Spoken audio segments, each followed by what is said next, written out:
Бул дүйнө, ушундай дүйнө, бул дүйнө баягы мындай дүйнөгө кейи турган дүйнө эмес, бул ахиретке кейи турган дүйнө. Бир күн өтүп кетти, сен ахирет үчүн бүгүн эмне кылдың?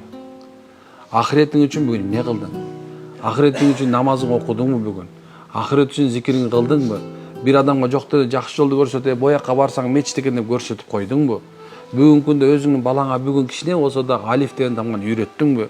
Бүгүнкү күндө аялыңа субхана уяттуулук жөнүндө, намыс жөнүндө айттыңбы? Мына бул ахирет үчүн күйө турган дүйнө бул. Бул дүйнө үчүн күйө турган нерсе эмес. Анткени бүгүн тапкан нерсеңчи эртең түгөнөт. Бул дүйнө түгөнөт. Сен жеп жейсиң, андан сенден калган башкалар жеп кете берет. Бүгүн мынакей жай келди, эртең күз келет, унутпагыла. Анткени субхана ушундай дүйнө. Кандай эле жашыл болуп чөбөстү азыр. Жашыл болуп чөбөстү.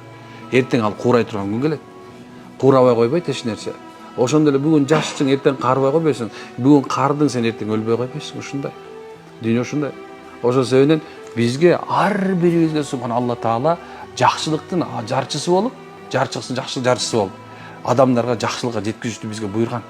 Пайгамбарыбыз айтып аткан бир аят болсо, баллиги жеткизгиле деп атат. Бардык адамзатка жеткизгиле. Менден бир аят, шариаттын керек болсо, жакшы сөз болсо жеткизип коюш керек туугандар.